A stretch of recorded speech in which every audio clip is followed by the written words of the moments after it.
கலாத்தியர் 4வது அதிகாரம், the book of Galatians 4th chapter. எல்லாரும் எடுங்க. ஒருத்தர் வாசிக்கிறவங்க மாத்திரம் எடுத்துட்டு மீதி பேர்லாம் என்னை பார்த்து இருக்கக்கூடாது. கலாத்தியர் எங்கே இருக்குதுன்னு பாருங்க, எடுங்க. கலாத்தியர் 4ஆம் அதிகாரம் எடுத்தீங்களா?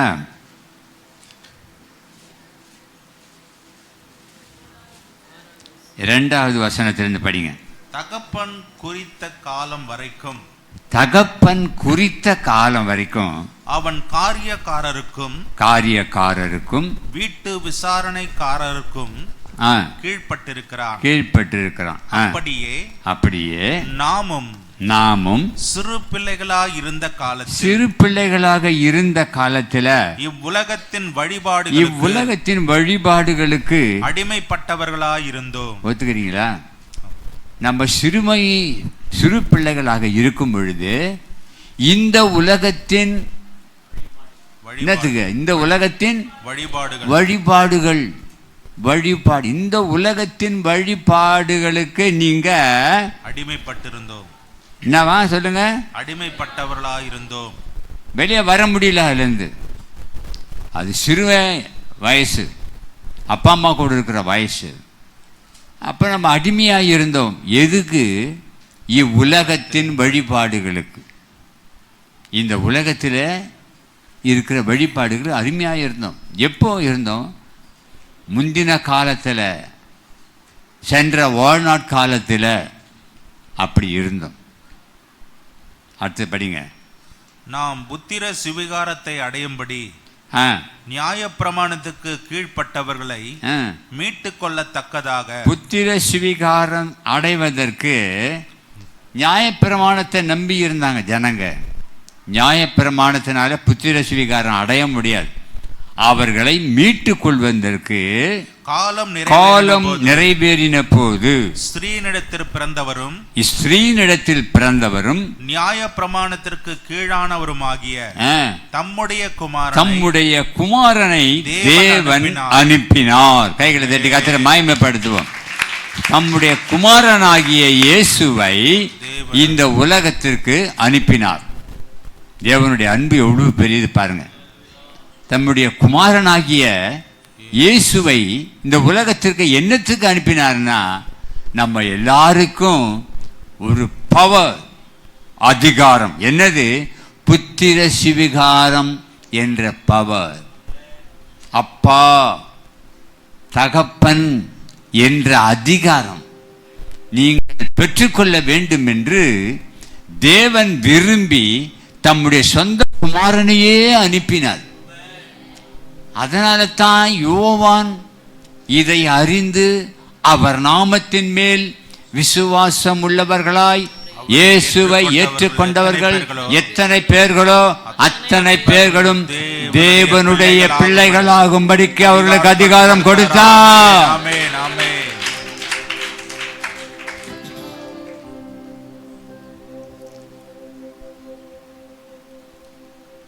மோசே போய் அப்பான்னு கூட முடியாது ஆண்டவர. எலியா போய் அப்பான்னு கூட முடியாது.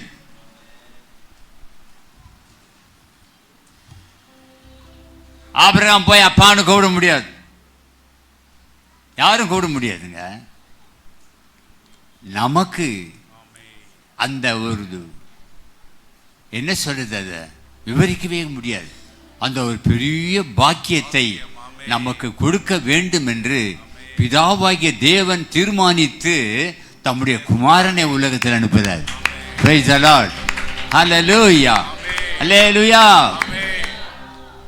இப்ப புரியும் பாருங்க. அடுத்த வசனம் படிங்க. மேலும் இது இந்த வசனத்தை குறிச்சு வச்சுங்க, அண்டர்லைன் பண்ணி வச்சுங்க. மேலும் நீங்கள் புத்திரராய் இருக்கிறபடியினால், நல்லா கவனிக்கணும். நீங்க யாருங்க? புத்திரர். நீங்க யாருங்க? குமாரர். We are all God's children. ஆமென். நாம் தேவனுடைய பிள்ளைகள். ஆமென். ஹல்லேலூயா. ஆமென். ஹல்லேலூயா. ஆமென். மேலும் நீங்கள் புத்திரராய் இருக்கிறபடியா, பிள்ளைங்களா இருக்கிறதுனால அப்பா பிதாவே என்று கூப்பிடத்தக்கதாக அப்பா பிதாவே என்று கூப்பிடத்தக்கதாக தேவன் தமது குமாரனுடைய ஆவியை உங்கள் இருதயங்களில் அனுப்பினார். Hallelujah, hallelujah. What is it meaning? அப்பா பிதாவே, அப்பானால ஒன்று தான், பிதானால ஒன்று தான். அப்பா பிதா, அப்பா பிதா, என்னப்பா அது? ஒன்றும் விளக்கமே சரியா தெரியல பாஸ்டர். எனக்கு கூட ரொம்ப நாள் தெரியாம இருந்தது. அப்பா அப்படின்னு சொல்லி நம்ம கூப்பிடுற போது ஏசப்பாவை நம்ம அப்பா, இப்போ நம்ம என்ன பாடினோம்? பாஸ்டர் பாடினாங்க, உம்மை அப்பான்னு கூப்பிடத்தான் ஆசை, உம்மை அப்பான்னு கூப்பிடவா. இந்த பாட்டை பாடும்போது தான் நான் தேவ கிருபை நினைப்பேன். இந்த முதல்ல என்ன உட்காந்து பாடுவா, அவ்வளோ நேர்த்தியா இருக்கும். அப்பான்னு கூப்பிடவா. ஏசவ அப்பா, அதுக்கப்புறம் என்ன படுது? பிதாவே. அப்ப அப்பா பிதாவே. What is it meaning? என்ன அர்த்தம் கேட்டா, இந்த முதல் அப்பா இயேசுவை குறிக்கிறது. கை தட்டி கர்த்தரை மகிமைப்படுத்துங்க. யாரை குறிக்கிறது? சொல்லுங்க, யாரை குறிக்கிறது? முதல் வார்த்தை அப்பா என்பது இயேசுவை குறிக்கிறது. நமக்கு அப்பா யாரு? ஆவிக்குரிய தகப்பன். நம்மை வளர்த்து பரலோகத்தில் கொண்டு போய் சேர்க்கிற அப்பா யாருன்னா இயேசுதான். ஆமென், பிரைஸ் தி லார்ட். அப்ப பிதாவே அடுத்தது வந்த அது யாரை குறிக்குதுன்னா இயேசுவுக்கு அப்பா இருக்கார் பத்தியா பரலோகத்துல. பிதா அவரை குறிக்கிறது. அப்பா பிதா, இயேசுவுக்கு அப்பா வந்து பிதா, ஃபாதர் இங்கிலீஷ்ல. அப்ப நமக்கு என்ன உறவு வேணும்? தெரியும், வெக்கப்படுங்க, தாத்தா. இயேசுவே நம்ம அப்பான்றோம். அப்ப இயேசுவுக்கு அப்பா ஃபாதர் சிங்காசனத்தில் இருக்கிறாரு. அவருடைய குமாரனையே அனுப்பிட்டாரு. அவர் வந்ததுனால நம்ம அவர் அப்பான்னு கூப்பிடுறதுக்கு அதிகாரமும் கொடுத்துட்டாரு. நமக்கு அப்பா நான் யாருக்கு காதல் செவி கொடுப்பாங்கன்னு கேட்டா இயேசுதான் முதல்ல செவி கொடுப்பார். ஹல்லேலூயா, ஹல்லேலூயா. அதுக்கப்புறம் பிதாவே ஆகினால இந்த உலகத்தில் இருக்கின்ற உறவு நான் சொன்னது. ஆனால் உண்மையான உறவு என்னன்னா இயேசுவும் அப்பா தான், பிதாவும் நமக்கு அப்பா தான். ஹல்லேலூயா, பிரைஸ் தி லார்ட், ஹல்லேலூயா. இந்த வசனம் ரொம்ப முக்கியமான வசனையா. அப்பா பிதாவே என்று கூப்பிடத்தக்க தேவன் தமது குமாரனுடைய ஆவியை நம்முடைய இதயங்களில அனுப்பிட்டார். நம்முடைய இதயத்துல எந்த ஆவி இருக்குது சொல்லுங்க? குமாரன் யாரு? இயேசுவின் ஆவி நம் இதயத்தில் இருக்கிறது. அனுப்பிட்டார். அப்பா பிதாவே என்று கூப்பிடத்தக்க தமது குமாரனுடைய ஆவியை நம்முடைய இதயத்தில் அனுப்பிட்டார். நம் உள்ளத்தில் எந்த ஆவி இருக்குது அல்லது எந்த ஆவி இருக்கணும்னா குமாரனாகிய இயேசுவின் ஆவி நமது இதயத்தில் இருக்கணும். அல்லேலூயா, அல்லேலூயா. கையை வச்சிங்கயா, அந்த ஆவி இருக்கா? குமாரனின் ஆவி இருக்கா? ஏசப்பாவின் ஆவி இருக்கா என் உள்ளத்துல? அப்படின்னு நீங்களே ஒரு கொஸ்டின் பண்ணுங்க. இவங்க பக்கத்துல சில சாத்தான் வந்து உங்க பக்கத்துல என்ன சொல்றான்னு தெரியுமா? சில பேர்கிட்ட நான் உணர்றேன் ஆவியில, ஏய் உங்ககிட்ட எப்படி இருப்பாரு ஏசு?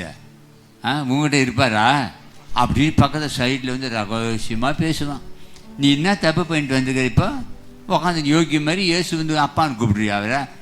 இல்லை, தம்முடைய சொந்த குமாரன் என்றும் பாராமல் நம் எல்லாருக்காகவும் இயேசுவையே ஒப்பு கொடுத்தவர் அவரோடு கூட மற்ற எல்லாவற்றையும் அருளாதிருப்பது எப்படி? எப்படி மீது எல்லாத்தையும் தானா கொசுது. அது தேவனுடைய பிள்ளைகளே, இந்த ஃபாதர்ஸ் டே நம்முடைய இதயத்தில் எந்த ஆவி வாசம் பண்ணணும்னா குமாரன் இயேசு, நம் தகப்பன் ஏசப்பாவுடைய ஆவி நம்ம உள்ளத்தில் வாசம் பண்ணணும். அப்ப ஏசப்பா எப்படிப்பட்டவர் என்ன? அந்த சுபாவம் நமக்கு வரணும். எந்த சுபாவம் சொல்லுங்க? இயேசு அப்பாவாச்சு நமக்கு. அப்பாவுடைய சுபாவம் தான் யாருக்கு வரணுங்க? பிள்ளைங்களுக்கு வரணும். அப்ப வேற அப்பா உனக்கு இருந்தா இயேசுவின் சுபாவம் வராது. ஏன்? உங்க அப்பா வேற யாரா? அப்போ வேற யாரா உன்னை ஆக்டிவேட் பண்றான், உன்னை முடுக்கி விடுறான். அப்ப நீ அவன் பேச்சு தான் கேட்ப. நம்ம அப்பா அப்படி கிடையாது. உங்க அப்பா, என்னுடைய அப்பா, எல்லாருடைய அப்பா ஒரே தகப்பன் தான், ஒரே அப்பா தான். பிரைஸ் தி லார்ட், ஹல்லேலூயா. ஒரே அப்பா. அதனால தான் நம்மளுக்கு இயேசு அப்பா பரலோகத்துக்கு போய் ஒரு இடத்தை ஆயத்தம் பண்ணிட்டு ரெடியே வச்சிருக்காரு. ஆமென், ஹல்லேலூயா. அதை தான் பவுல் கண்டுபிடிச்சிட்டாரு, எழுதுறாரு. நாம் எல்லாருக்கும் ஒரே வீடு, ஒரே மந்தை, ஒரே மேய்ப்பன், ஒரே இருதயம். பிரைஸ் தி லார்ட், ஹல்லேலூயா.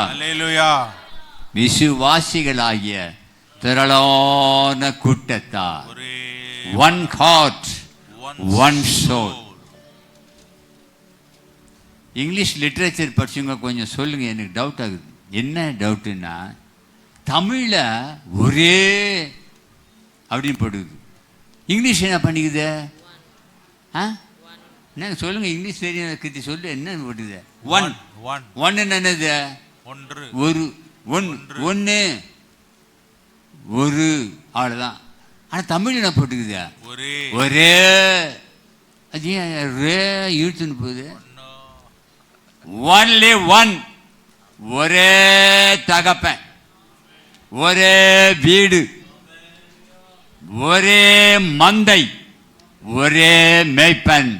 நாம் எல்லாரும் ஒருவருடைய பிள்ளைகளாய் இருக்கிறோம். அல்லேலூயா. அப்பா பிதா. இன்னைக்கு அர்த்தம் புரியுதா உங்களுக்கு? இது வரைக்கும் நான் சொல்ல இந்த அர்த்தத்தை இன்னைக்கு சொல்லிட்டேன். எங்கேயும் போய் நீங்க தடுமாற வேண்டியதில்லை. முதல்ல போட்டிருக்கிற அப்பா யாரை குறிக்கிறது? இயேசுவை குறிக்கிறது. அதனால தான் அப்பா, ஏசப்பா ஸ்தோத்திரம், ஏசப்பா ஸ்தோத்திரம், ஏசப்பா ஸ்தோத்திரம்.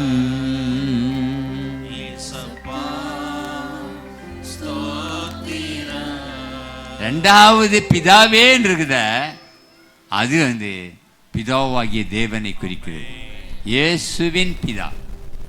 ஆனா வசனத்தின்படி இயேசுவையும் நம்ம அப்பான்னு கூப்பிடலாம், பிதாவாகிய தேவனையும் அப்பான்னு கூப்பிடலாம். அந்த உரிமை புதிய ஏற்பாட்டு பிள்ளைகளாகிய உங்களுக்கும் எனக்கும் இயேசுவின் திருப்புண்ணிய ரத்தத்தினால நம்முடைய இதயங்களிலே ஊற்றி விட்டார். அல்லேலூயா, அல்லேலூயா. தேவனுடைய பிள்ளைகளே, ரோமர் 5ஆம் அதிகாரம் 5வது வசனம் படிங்களேன். ஒரு வசனம், அது ரொம்ப நல்ல நமக்கு விளங்கக்கூடிய ஒரு நல்ல அருமையான வசனம். ரோமர் 5:5 படிங்க. மேலும் மேலும் நமக்கு அருளப்பட்ட, யாருக்குங்க? நமக்கு, நமக்கு அருளப்பட்ட பரிசுத்த ஆவியினாலே, பரிசுத்த ஆவியினால தேவ அன்பு, தேவனுடைய அன்பு நம்முடைய இருதயங்களில், நம்முடைய இருதயங்கள் ஊற்றப்பட்டிருக்கிறது. அல்லேலூயா சொல்லுவோம். தேவனுடைய அன்பு பரிசுத்த ஆவியானவர் மூலமாக நம்முடைய இதயங்களில் ஊற்றப்பட்டிருக்கிறது. Just like liquid water or oil நம்முடைய இதயத்தில் ஊற்றப்பட்டிருக்கிறது. தன்னுடைய குமாரனுடைய ஆவியை அனுப்பினார் என்று கலாத்தியர் நிருபத்தில் எழுதுகிறாரு. ரோமருக்கு எழுதும் பொழுது அந்த அன்பை நம்முடைய இதயத்தில் ஊற்றுகிறார். உம்மன்பை ஊற்றி நீர் என்னில் உன்னத அபிஷேகத்தாலே, உம்மன்பை ஊற்றி நீர் என்னில் உன்னத அபிஷேகத்தாலே, துதி உமக்கே, துதி உமக்கே. உமக்கே, துதி உமக்கே, துதி உமக்கே, தொடக்கமும் முடிவும் நீரே, துதிக்கு பாத்திரரே, தொடக்கமும் முடிவும் நீரே, துதிக்கு பாத்திரரே, அப்பா அல்பா ஒமேகா, துதி உமக்கே எப்போதும். அப்பா அப்பா ஏசப்பா, என்ன உரிமை நமக்கு! நம்ம எவ்வளோ பெரிய சுதந்திரவாளிகளாக உட்காந்துருக்கோம் தெரியுமா? இங்க நம்மை போல ஒரு சுதந்திரவாளிகள் பூமியில கிடையவே கிடையாது. நாம சுதந்திரவாளிகள். we have got rights, உரிமை. அப்பா பிதாவே என்று கூப்பிடு பண்ணுகிற புத்திர ஸ்வீகாரத்தின் ஆவியை நாம் பெற்றுக்கொள்வதற்கு தேவன் தமது குமாரனுடைய ஆவியை உங்கள் இருதயங்களிலே அனுப்பினார். அல்லேலூயா, அல்லேலூயா. ஓகே தானே? அப்பா அண்ணா பிதா அண்ணா புரிஞ்சிச்சு வச்சா? எத்தனை பேர் புரிஞ்சுது? பிரைஸ் தி லார்ட், அல்லேலூயா. இப்போ உலக பிரகாரமான உறவுக்கு வந்தா, ஏசப்பா உங்க அப்பா கிட்ட கொஞ்சம் சொல்லுங்கப்பா, உங்க அப்பா கிட்ட, எங்க தாத்தா கிட்ட கொஞ்சம் சொல்லுங்கப்பா. இப்பெல்லாம் எல்லா வீட்லேயும் செல்லம் யார் தெரியுமா? யாரு? அப்பா கிடையாது, தாத்தா தான். எங்க வீட்டு செல்லம் நான் தாங்க, நான் தான் செல்லம். என் பேரன் பேத்திகளை போய் நீங்கள் கேட்டு பாருங்க, தாத்தா சொன்னதான் கேட்பேன், தாத்தா சொல்லனா கேட்க மாட்டேன். எங்கன்னா போகணுமா பர்மிஷன், கோ அண்ட் ஆஸ்க் தாத்தா, தாத்தா போய் கேளு. If not permitted no program. தாத்தா உத்தரவு, உத்தரவு பரலோக தாத்தா பிதா குமாரனாகி இயேசுவுக்கு சொல்லிட்டாரு. என்ன சொல்லிட்டாருன்னா, அவர் ஜெபம் பண்றாரு. இப்பதானே பாஸ்டர் காமிச்சாரு யோவான் 17:11, நீயும் நானும் ஒன்றாய் இருக்கிறது போல. படிங்க வசந்த, படிங்க, ரொம்ப முக்கியம். அவர்கள் எல்லாரும் 11 நான் இனி உலகத்தில் இரேன், இவர்கள் உலகத்தில் இருக்கிறார்கள், இவங்க நம்ம உலகத்தில் இருக்கிறோம், நான் உம்மிடத்திற்கு வருகிறேன். பரிசுத்த பிதாவே, பரிசுத்த பிதாவே, நீர் எனக்கு தந்தவர்கள். இயேசு என்னன்னு கூப்பிடுறாரு அவரை? பரிசுத்த பிதா. பிதா, அவருக்கு ஒரு பிதா தான். பரிசுத்த பிதாவே, நீர் எனக்கு தந்தவர்கள், நீங்க எனக்கு கொடுத்த ஆத்துமாக்கள் நம்மை போல ஒன்றாய் இருக்கும்படிக்கு. எப்படி இருக்கணுமா?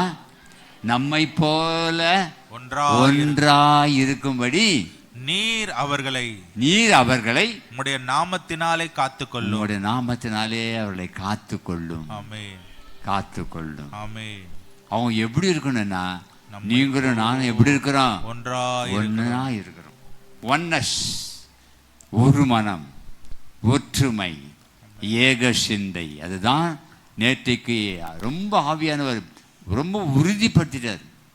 எப்படி உறுதிப்படுத்தினார்னா, நீங்கள் 2 பேர் ஒருமனப்பட்டால் ஒழிய நீங்க எந்த காரியத்தையும் பெற முடியாது என்று ஆமோஸ் தீர்க்க தரிசன புத்தகத்தில் இருக்கு. 3ஆம் அதிகாரம் 3வது வசனத்தில் இயேசு சொல்றாரு, நீங்க பூமியில 2 பேர் ஒருமனப்பட்டால் அது உங்களுக்கு உண்டாகும். அந்த 2 பேர் யாருன்னா, not friends, not kith and kindred, husband and wife. husband and குடும்பத்தை கட்டணும். புருஷன் மனைவி ஒரே மனதோடு வாழுங்க. மீண்டும் மீண்டும் நான் சொல்லுகிறேன், அதிகமாய் புருஷன் எப்படி இருக்கணும், மனைவி எப்படி இருக்கணும் எழுதின புத்தகம் ஒன்னே ஒன்று பைபிள் தான். உலகத்தை எந்த புத்தகத்திலும் அப்படி எழுதலை. ஆனா அதிகமாக டிவோர்ஸ் நடக்கிறது கிறிஸ்தவங்க தான். Why? What is the reason? டிவோர்ஸோ டைவர்ஸோ எங்க நடக்குதுன்னா, not Islam, not Hinduism, not சீக்கியர், நாட் சிங்கியர், no Christianity. It is foolishness. Shame. Why? In between both. Ego. என்னது? ஈகோ. நீ என்ன படிச்சா, நானே படித்தேன், நீ என்ன சம்பாதிக்கிற? அந்த குடும்பம் எத்தனை லட்சம் சம்பாதிச்சாலும் ஒன்று நிலைக்காது, ஒன்றா இருக்காது. குடும்பம் நல்லா இருக்காது அந்த குடும்பம். நீங்கள் வேணால் ப்ராக்டிக்கலாக பாருங்கள். அங்கே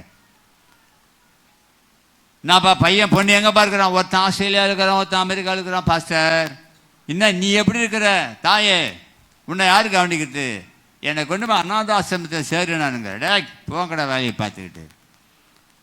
லோன்லியாக இருக்கிறேன், நான் தெய்வத்தை நம்பி இருக்கிறேன், நான் வாழ்ந்துக்கிறேன். ஒரு அம்மா சொன்னதை நான் சொல்கிறேன். அவங்களே செஞ்சு அவங்களே சாப்பிட்டுன்னு இருக்கிறாங்க. 2 பிள்ளைகளும் வெல் டு டூ, லேக்ஸ் கணக்கில் சம்பாதிக்கிறாங்க. But there is no help. சரீர பிரகாரமாகவோ பண உதவி எதுவுமே கிடையாது. ஒன்னஸ் கிடையாது. Again and again I am telling to you, each and every family, husband and wife, வேதம் என்ன சொல்லுகிறதுன்னு கேட்டால், வெளிப்படுத்தும் விசேஷம் 21ஆம் அதிகாரம் 9வது வசனம் எடுங்க. Turn to book of Revelation 21st chapter verse 9. பின்பு வெளிப்படுத்தி எடுங்க. வெளிப்படுத்தும் விசேஷம் எல்லாரும் எடுங்க. இதெல்லாம் எந்த சத்தியத்தெல்லாம் சொல்ல மாட்டாங்க. ஆசீர்வதிக்கிற உயர்த்துறாரு, போயிட்டு ப்ரொமோஷன் கிடைக்கும் உனக்கு, அவ்வளோதான், வீட்டுக்கு போகணும். இதெல்லாம் தெரிஞ்சு என்ன பிரயோஜனம் இல்லை, தெரிஞ்சு ஆகணும் நீங்கள். பின்பு கடைசியான 7 வாதைகளால் நிறைந்த 7 கலசங்களை உடைய அந்த 7 தூதரில் ஒருவன் என்னிடத்தில் வந்து, தூதன் ஒருத்தன் உங்க கிட்ட வராருன்னு வச்சுக்கல, என் கிட்ட வர ஒரு தூதன் என்னிடத்துல வந்து, நீ இங்கே வா, நீ இங்க வாப்பா சிஸ்டர், இங்க வா பிரதர், இங்க வா கூப்பிடுறார். தேவ தூதன் வா, வந்து ஆட்டுக்குட்டியானவருடைய மனைவியாகிய மணவாட்டியை உனக்கு காண்பிக்கிறேன் என்று சொல்லி. ஆட்டுக்குட்டியானவருடைய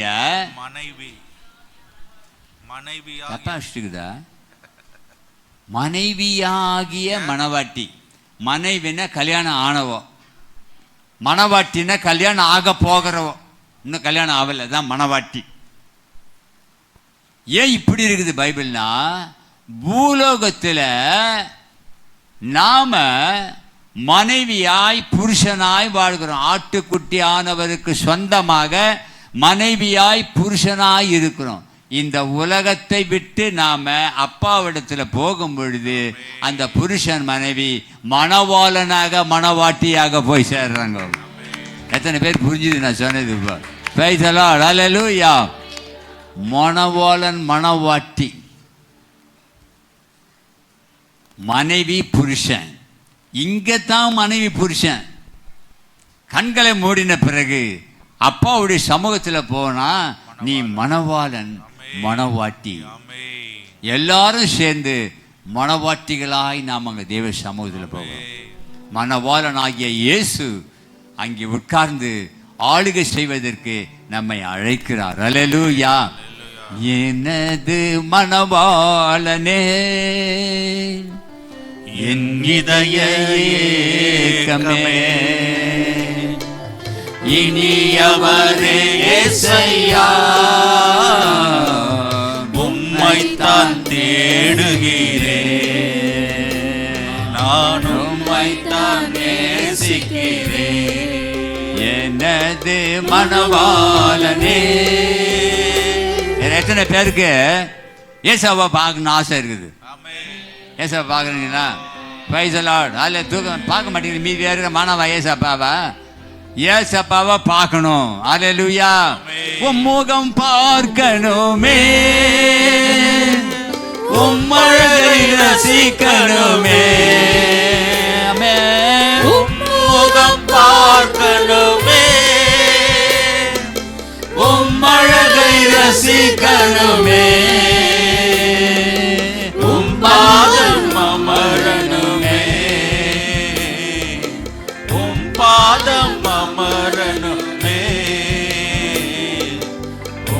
சித்தம் அறியணுமே.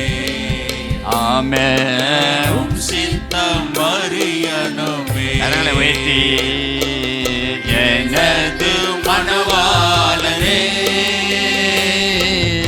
என் இதய ஏக்கமே இனியவரே இயேசப்பா உம்மை தான் தேடுகிறேன் நான் உம்மை தான் நேசிக்கிறேன். நம்முடைய அப்பா பூமியில் வரைக்கும் தான், அங்கே போய் சேர்ந்துட்டா அவர் நம்முடைய மணவாளன். திருச்சபை மணவாட்டி, மணவாட்டி திருச்சபை, மணவாளன் இயேசு மறுபடியும் வரப்போகிறார். அல்லேலூயா, அல்லேலூயா. அது வரைக்கும் நம்ம பூமியில் இருக்கிற வரைக்கும் நீ நானும் அப்பான்னு அவரை கூப்பிட்டுக்கலாம். டாடி டாடி எனக்கு இதெல்லாம் வேணும் டாடி. என் களஞ்சத்தில் எல்லாம் இருக்குப்பா. இல்லைன்றது கிடையாது, இல்லைன்றது பேச்சே கிடையாது. வாட் எவர் யுவர் நீட், உன்னுடைய தேவை என்ன, அவர் களஞ்சத்தில் இருக்குது, எடுத்து கொடுப்பார். நம்முடைய அப்பா ஐஸ்வர்ய சம்பன்னர் ஆகியனால அவரிடத்தில் இல்லை என்பதே கிடையாது. நமக்காக தரித்திரராய் மாறினார். செல்வங்களை செழிப்புகளை தம்முடைய பிள்ளைகளுக்கு வைத்து விட்டு போனார். ஆகவேதான் நம் ஆண்டவர் இயேசுவை அப்பா பிதாவே என்று கூப்பிடத்தக்க புத்திர சுவிகாரத்தின் ஆவியை தேவன் தம்முடைய குமாரனுடைய ஆவியை நம்முடைய இதயத்தில் அனுப்பினார். கண்களை மூடி கர்த்தரை நோக்கி ஜெபிப்பேன். நல்ல பிதாவே, நன்றியோடு துதிக்கிறோம்ப்பா, ஸ்தோத்திரிக்கிறோம். இந்த காலவழியில் எங்கள் தகப்பனே, நாங்கள் உங்கள் பிள்ளைங்கப்பா, நாங்கள் கள்ளர் தான், நாங்கள் மோசமானவர்கள், உம்மை விட்டு தூர போனவர்கள் தான், வழி தவறி போனவங்க தான். ஆனால் நீங்கள் எங்கள் பின்னாலேயே வந்து என் மகளே என் மகனே என்று எங்களை அணைத்து கொண்டு உங்கள் பக்கமாக திருப்பிட்டீங்க. உங்களுக்கு நன்றி செலுத்துகிறோம். உங்கள் பிள்ளைகளாக எங்களுக்கு கடைசி வரைக்கும் வையுங்க.